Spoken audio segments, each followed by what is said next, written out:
السلام عليكم، ولاء عبد العزيز معاكم، وجاي ارد على استفسار غريب جدا. بيبعت لي البنات انهم لما بيكونوا عاملين حنه فبيروحوا للمتخصصه فتقول لهم لازم جلسه سحب لون من الحنه، واتكررت اكتر من مره، والمتخصصات بياكدوا على الحته دي ان اي حد عامل حنه سواء كانت حنه بلدي او اي حنه لازم تعمل جلسه سحب حنه من الشعر.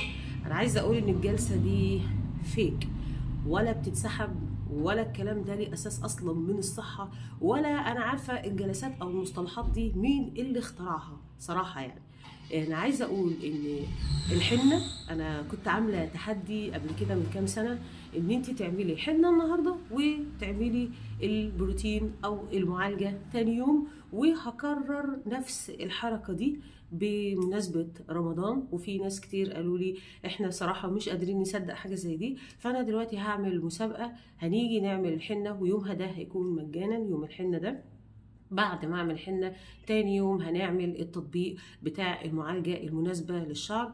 ولو حد حابب من البيت يعمل هو الحنه او تعمل هي الحنه وتبعت لي صور واثباتات للناس انها عملت الحنه، تاني يوم تيجي تعمل البروتين، المسابقه دي هيكون عليها خصم 30% من المعالجه. انا عاملاها اولا تحدي واثبات للي احنا للي انا بقوله دايما ان الحنه بالعكس هي عامل مساعد في عمليه المعالجه بتاعه الشعر، مش زي الناس متصوره، لان اتلخبطت المفاهيم ما بين الكيراتين والفرد العادي واللي هو الفرد الثانوي وفرد الحنه والاحماض الامينيه اللي احنا بنستخدمها في معالجات الشعر، او في خاصه في اللي هو الجزء بتاع التراكولوجي.